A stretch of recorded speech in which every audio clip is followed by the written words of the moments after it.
Today, the problem with being data dependent is being data dependent.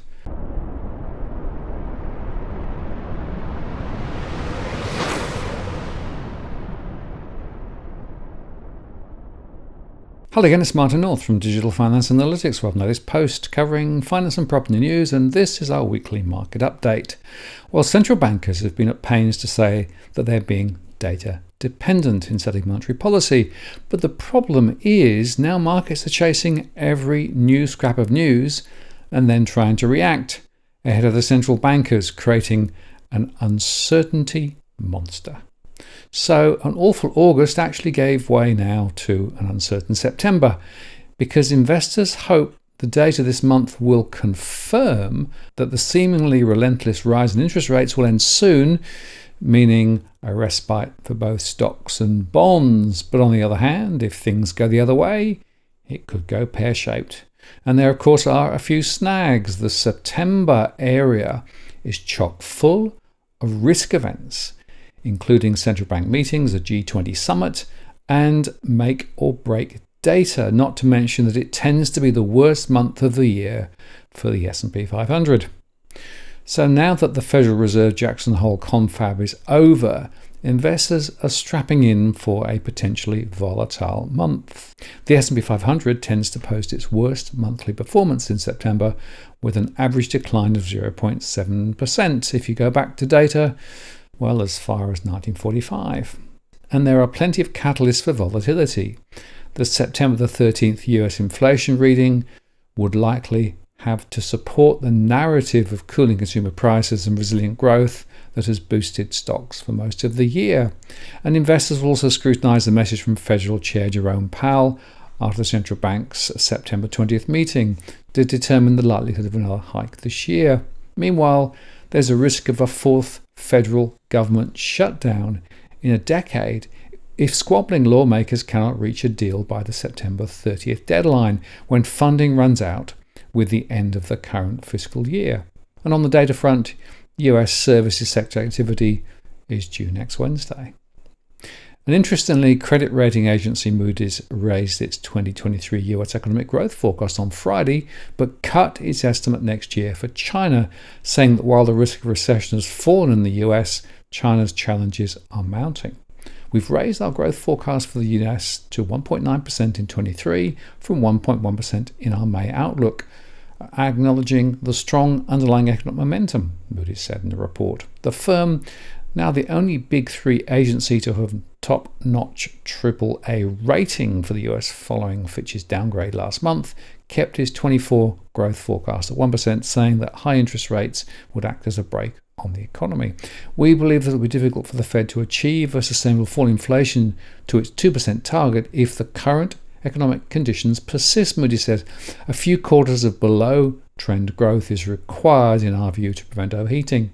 But in contrast, it said China was facing considerable growth challenges stemming from weak business and consumer confidence amid economic and policy uncertainty, continued property sector woes, and an aging working population. So Moody's kept its growth projection for this year at 5%, but cut its 24 forecast to 4% from 4.5% previously, and it rates China at A1 with a stable outlook, which is 4 notches below the US's top AAA grade. Data from China suggests the economic recovery from a prolonged zero-COVID policy remains muted, as the reopening momentum seen in March, April and May appears to be waning, Moody's said in its report. We believe that low consumer confidence is holding back household spending, and economic and policy uncertainty will continue to weigh on business decisions. Now, back in the US, the Labor Department's report showed the August unemployment rate rose to 3.8%, while the wage growth slowed. Non-farm payrolls actually rose more than expected, though data in July was revised lower, 157,000 job additions.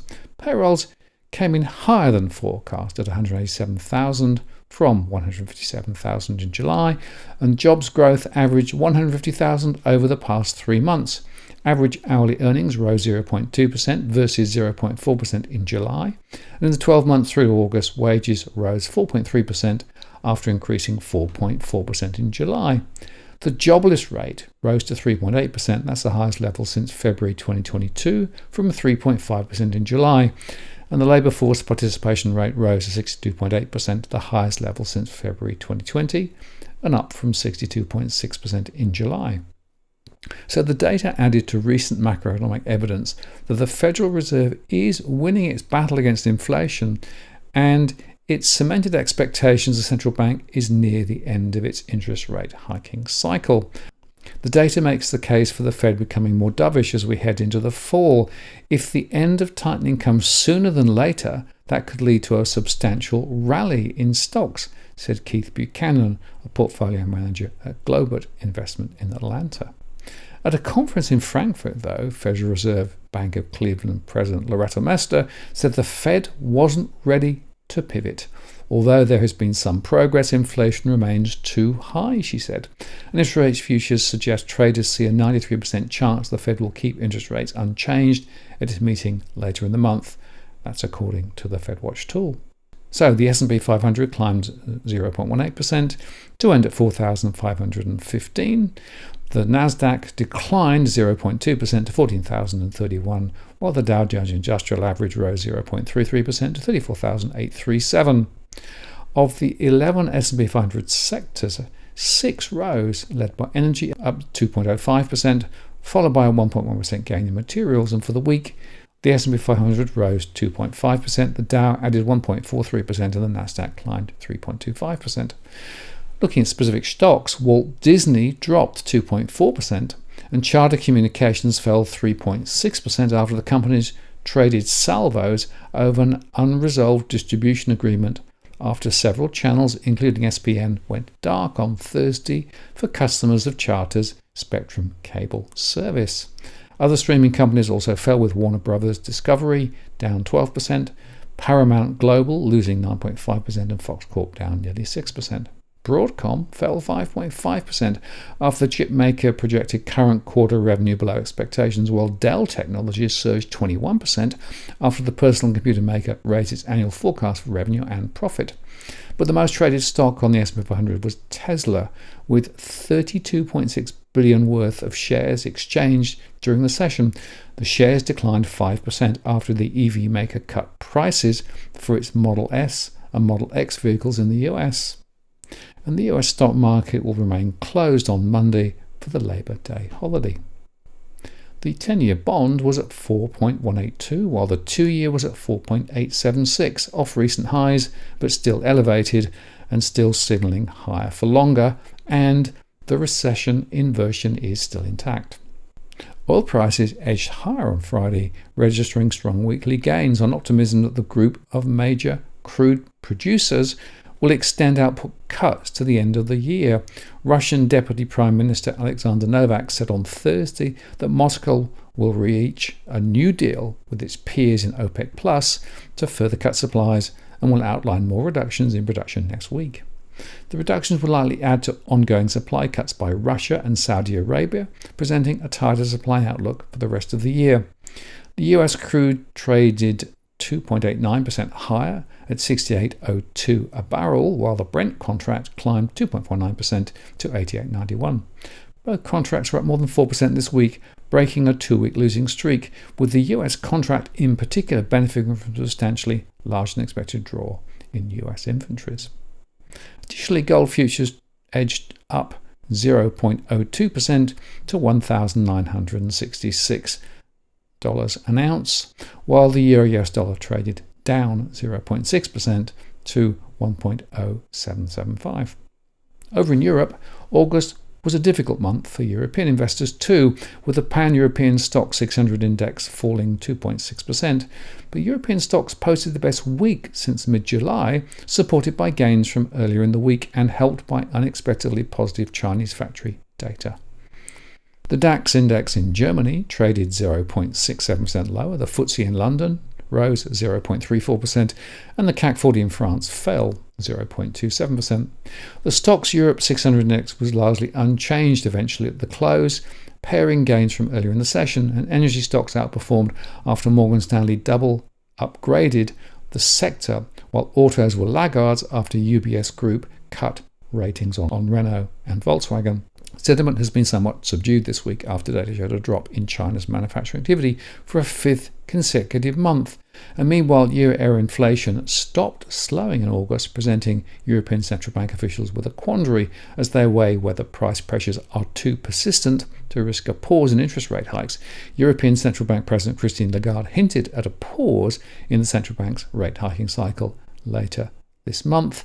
But the data released on Thursday showed that the Eurozone inflation was unchanged at 5.3% in August, defying expectations for a drop to 5.1% as energy costs rose sharply over the month. In fact, the ECB's inflation outlook hasn't changed much over the summer, even though prospects for the economy worsened, according to the ECB Vice President Luis de Guindos. Meanwhile, Morgan Stanley thinks the latest economic figures means the European Central Bank will not hike interest rates any further. The combination of weak economic data and sticky inflation is actually a nightmare scenario for the ECB. A senior analyst at Swiss Quote Bank said the ECB should raise rates to continue fighting inflation, even though the underlying economies are under pressure. In fact, Germany looks likely to be the only major economy to contract this year. Business activity there shrank at the fastest pace over 3 years. In August, business sentiment has deteriorated and the economy stagnated in the second quarter. No wonder the region's economic powerhouse is once again being called the sick man of Europe. Germany's coalition just agreed a €7 billion corporate tax relief package to give the economy what Chancellor Olaf Scholz called a big boost. But economists are sceptical, noting that it's just 0.2% of GDP. The package is no game changer and that the sick man will need some more medicine. The quarterly earnings season is rapidly drawing to an end, but Erebus stock slumped 15% after Europe's largest copper producer said it would not reach its full-year profit outlook after identifying considerable discrepancies in target inventories. And in the UK, the ONS revised substantially the GDP estimate, showing that in 2021, current price GDP is now estimated to have increased by 8.5%, revised up 0.9 percentage points, and that follows an unrevised fall of 5.8% in 2020. This means that the UK is not now the only country to have a smaller economy than before the pandemic. These revisions, they say, are mainly because they have richer data from annual surveys, administrative data, and are now able to measure costs incurred by businesses, called intermediate consumption, directly, and can adjust for price deflation at far more detailed levels. These changes will flow into models used by the Bank of England and the Treasury and reflects changes which other countries are set to adopt. So expect to see big swings in GDP measurement ahead. The number wangers are at it again. That said, sentiment has soured alongside a slowing housing market following 14 back-to-back interest rate increases, with prices starting in some areas. A monthly house price data from Halifax on September the 7th will again show whether the £9 trillion UK residential property sector has weakened further. Headline inflation dropped to 6.8% in July.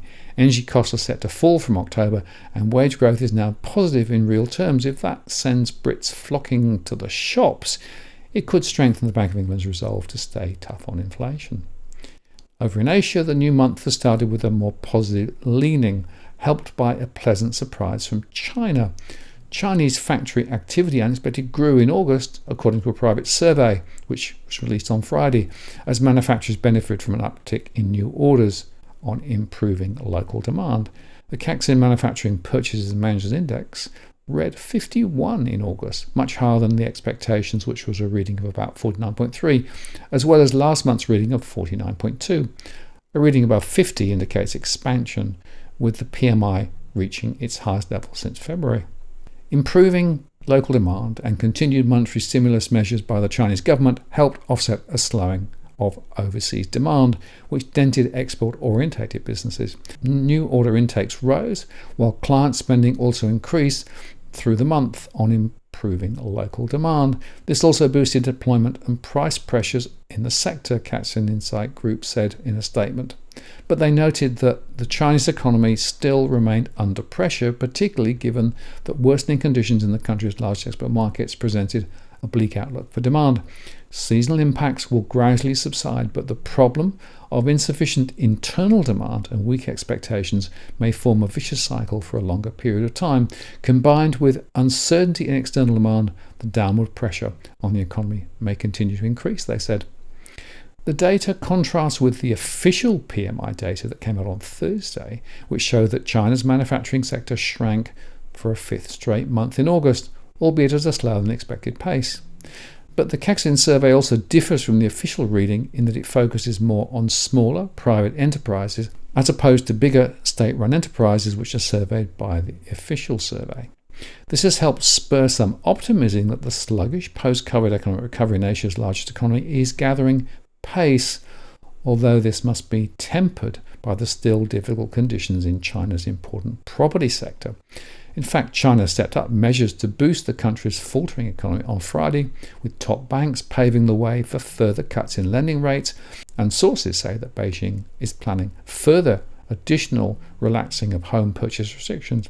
And of course, the People's Bank of China said on Friday that it will cut the amount of foreign exchange that is required to be held by banks as its attempt to support the country's economic recovery. As part of those measures, the authorities will cut the amount of funds institutions need to hold in foreign exchange reserves. The measures cheered investors, and analysts said that they should help to prevent a further downturn in the ailing property sector. China is grappling with a slowdown that has rattled global markets, with the spotlight now firmly focused on troubled developer country garden spiraling debt crisis in a sector that contributes to roughly a quarter of the economy. As pressures mount, the authorities have rolled out a series of measures to spur the economy and to revive the property market, with steps including the easing of some borrowing rules and a cut to the amount of forex banks must hold as reserves. The country is set to take further action, including relaxing home purchase restrictions and regulations, including the Housing Ministry, Central Bank and financial regulators in coming weeks will implement measures that they've been working on over the past few months under State Council guidance. ANZ senior China economist Betty Wang said several nationwide property easing measures in the past couple of weeks exceeded market expectations.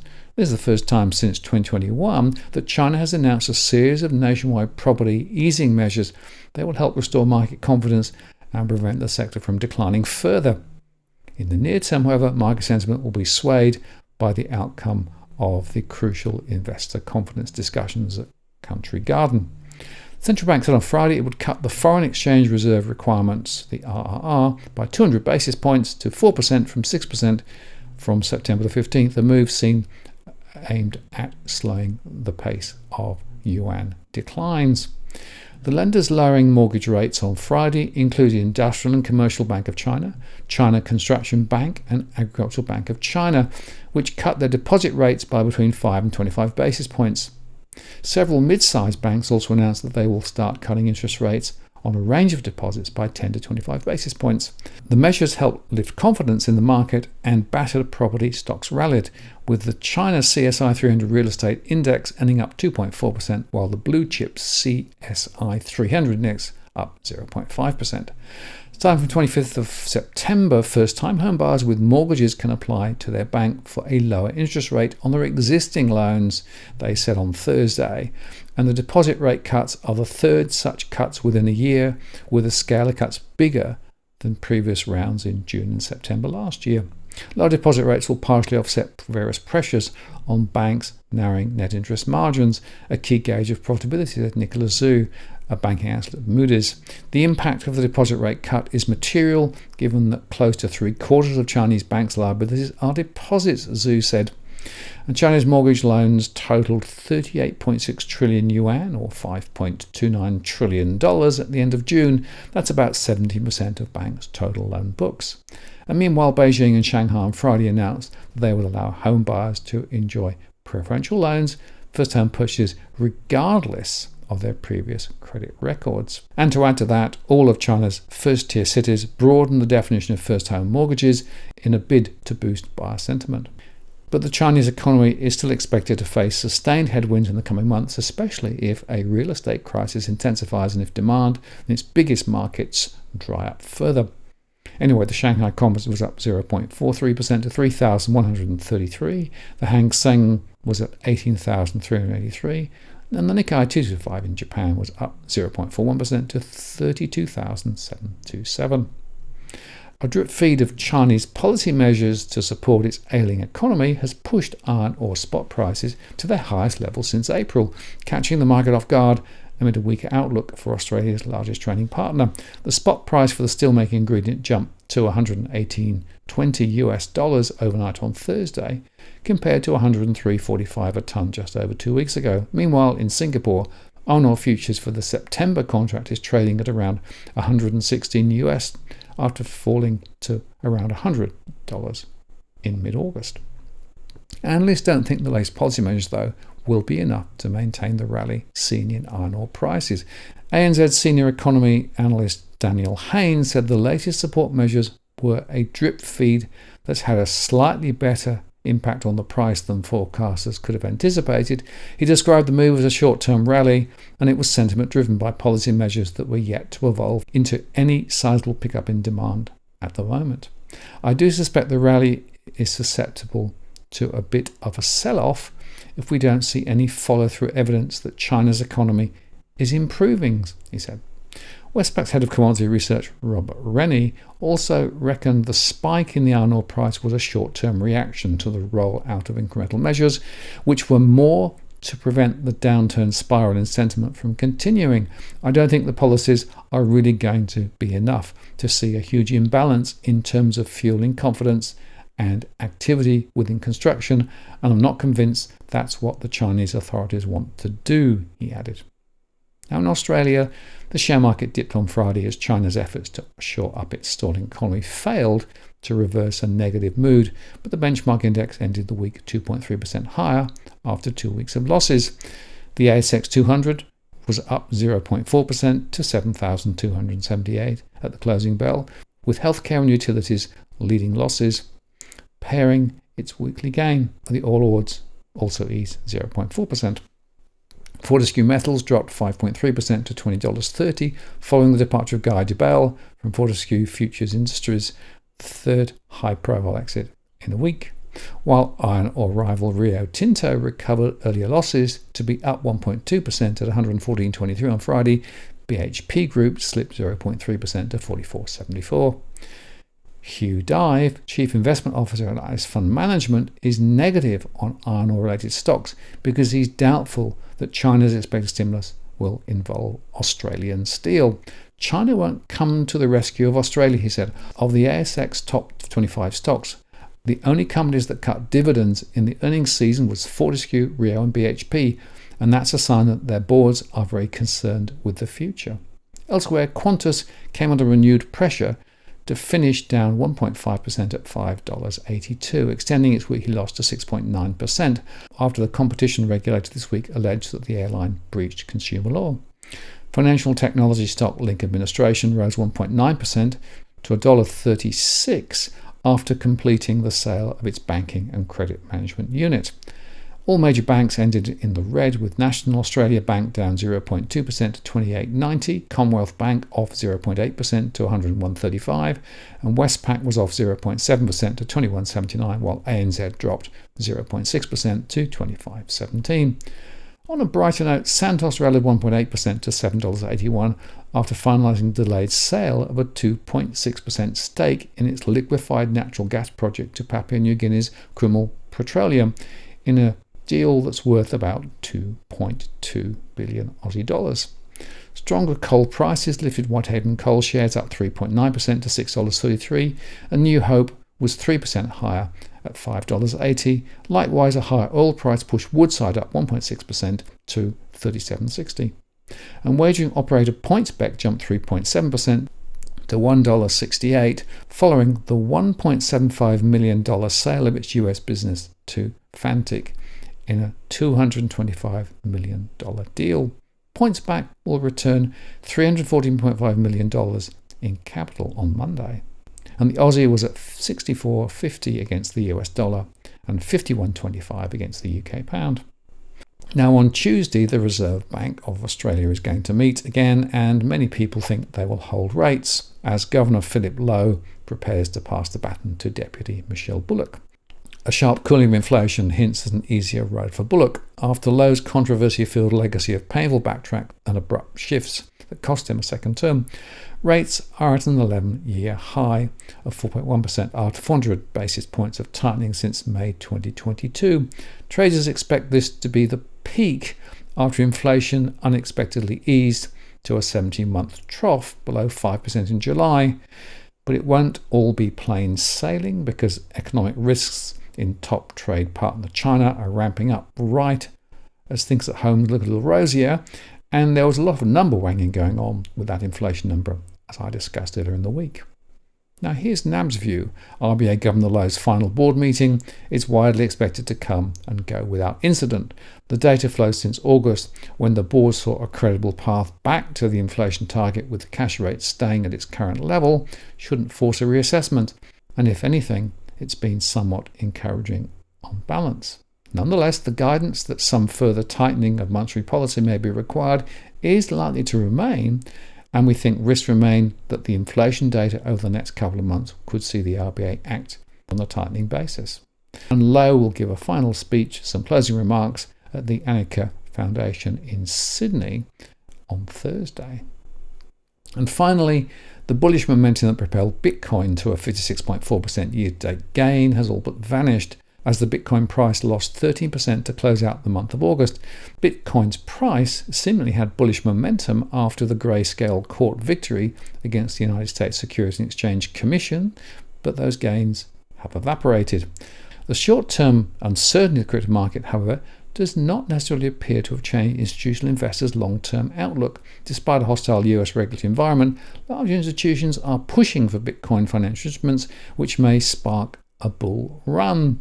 Grayscale, for example, directly urged the SEC to approve all Bitcoin ETFs. But despite the urgency of some major financial firms, Bitwise, for example, has officially withdrawn its Bitcoin and Ether ETF applications, and the SEC seems poised to continue to delay decisions on approving Bitcoin ETFs, including BlackRock's application, until 2024, and that could be negatively impacting investor sentiment and price action across the crypto market. Bitcoin's market structure has been recovering somewhat since the start of 2023, but its recent price action has turned the market structure bearish. Despite the surge of Bitcoin open interest, there is a lack of consolidation above 27,000 US, and some analysts believe the Bitcoin price is on the road to about 23,000 US.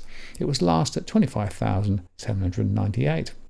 While some investors have speculated that BlackRock may be suppressing the Bitcoin price ahead of its eventual ETF launch, that argument seems to be a conspiracy, as it has more to lose from a Bitcoin price crash. To my mind, the Bitcoin price continues to be directly impacted by macroeconomic events, and it's also likely that further regulatory actions and interest rate hikes will continue to have some effect on the Bitcoin price. Even as China ruled that virtual assets are legal property on September the 1st, the Bitcoin price continued to drop. And here's the point. Wherever you look, there's data flowing all over the place, but it's all up and down, and that is why there is a lot of uncertainty in the markets. And as I said at the start, the problem is central banks have now created a monster for themselves because they are data dependent. Data comes, data goes. What will they do? I suspect as we come into the September-October period, markets will continue to struggle, volatility will be high, and expect more data surprises. I still don't think that we're out of the woods yet. I'm Martin North from Digital Finance Analytics. Many thanks for watching, and I'll see you again next time.